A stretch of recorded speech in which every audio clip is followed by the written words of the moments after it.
Why do people suffer? Why does God allow people to suffer? And today I'm talking from the angle of ignorance, or some people say ignorant. My last video I did was from the angle of free will, and I do want to mention that I don't have all the answers to why we suffer. I only give what I know, what I've experienced, what I've observed, what I've learned. I also want to mention that evidently there are people who they suffer with out of their control. There are people who are part of nations and lands that are part of a oppressive system. People that do get oppressed, and it's out of their control. There's people who don't have access to certain land, certain resources, opportunities that others do. It's unfortunate. All the reasons why that's the case, I don't know. But I'm doing these videos, multiple videos on why we go through suffering from different angles in ways that we can't control.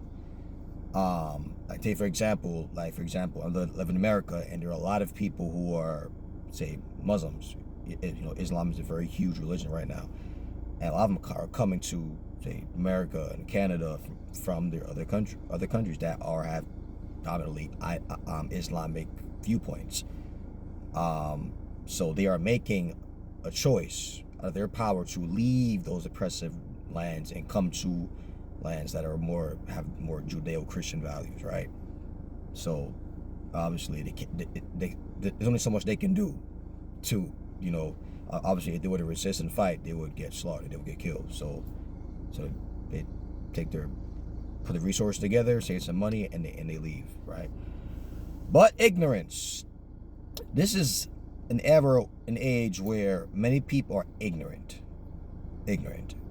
And because many of us, we are every day bombarded by information on our phones, information on our TVs, information through our dialogue with people, information that many of us, we choose to engage in information that doesn't truly engage us in our depths of our soul, doesn't challenge us to better ourselves. A lot of us look at nonsense, vanity, foolishness dominantly throughout the day. Take for example an arena of relationships. We hear about, I think one of the deepest pains that we get is when we choose wrong, when we don't do relationships right. There's people who choose bad partners. We hear about people who are in abusive relationships. They choose wrong. A lot of times people choose wrong, many times, because they have not done the due diligence. They have not studied relationships. They have not studied wholesome marriages. So they get their ideas and cues about marriage and relationships from music, from their friends, from their parents, from culture. A lot of the time they ignore certain red flags. So because they have not educated themselves on relational intelligence, that they shoot themselves in the foot when they choose wrong. And they with someone and things probably will go okay for a while, but eventually things get worse. One big factor, they're not getting the teaching on what healthy relationships look like. How do you spot a narcissist? How do you spot a manipulator? How do you spot someone that's a potential abuser, horrible with money, or who's gaslighting you? All these things. We don't study these things, right? But we think we're ready for somebody because we feel, I'm old enough now, I'm freaky now, got some money now. Even if you got money, you've got your own house, your own car, your own job. A lot of you, you're an adult now, living on your own. Doesn't mean you're ready. Doesn't mean you're ready. So many people don't study relationships, and they don't choose somebody that's as eager as they are to study relationships.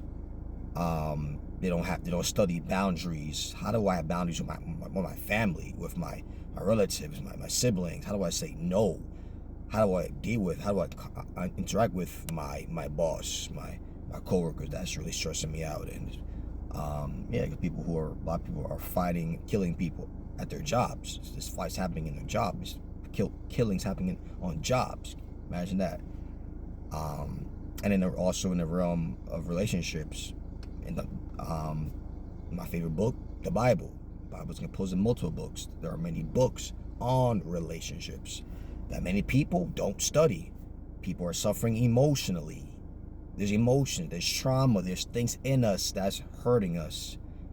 A lot of us don't even acknowledge it. We think we're okay. You're not okay. You think you're okay, yet you're suffering, and your emotions, your mentality is. You got people suffering with suicidal thoughts and depression and anxiety, anger. Yet how many of them are seeking that information, studying the information, whether the Bible, books on psychology, and books on marriage and family, right? That gives you the ammunition, the sources, the resources, the tools, the information to also not just study and read, but to implement in your life. Many people are not taking advantage of all the information that's out there that can help them. So when you have the ability to get the information and you're not doing it, you're not studying it, who are you gonna blame but yourself, right? And also today people are suffering financially, and we know that without, this time it's just hard. It's hard. You try your best. It's not easy to get ahead financially. But there's many people who waste their time watching, just being entertained all the time. They're not going back to school or studying, getting a certification in something. You're not studying marketable skills in anything. Many people are not. They're busy watching movies and playing sports and video games and clubbing and partying, having sex all over the place, but they're not studying finances. I want to grow my mind. I want to go back to school. I want to start a business. I want to learn how to invest. I want to get a degree, get a certification. And once I get these things, get that job, how do I manage my money? How do I budget it? What do I do with it? Come on. Because one of my favorite entrepreneurs, multimillionaire Christian Myron Golden, talking about my money's purpose is to make more money. My money is to make more, is to make them babies. I think Christian multimillionaire Anthony O'Neill says that about money. My money should be making babies. Be food for multiply, not just sex. Multiply also in the arena of finances. And many people don't study finances. One of my favorite websites is Investopedia.com. Investopedia.com.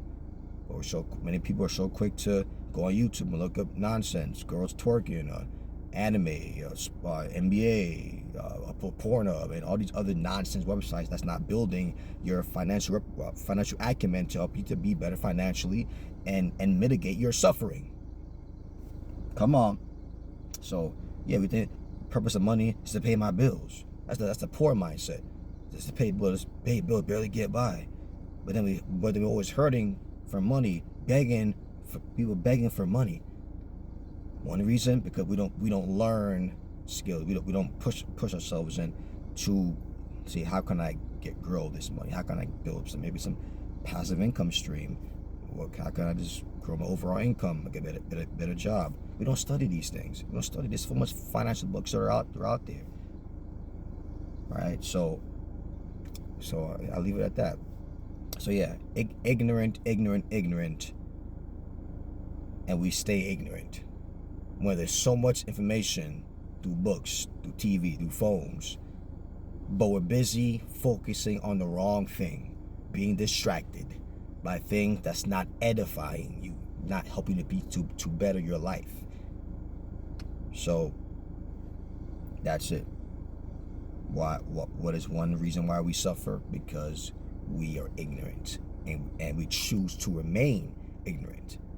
It's one thing to be ignorant, because we're all ignorant of something. But when I have the power to not be ignorant, and because whatever area you're ignorant in, you will suffer in. One of my favorite quotes from Pastor Darius Daniels: you're gonna suffer in whatever area you are ignorant in.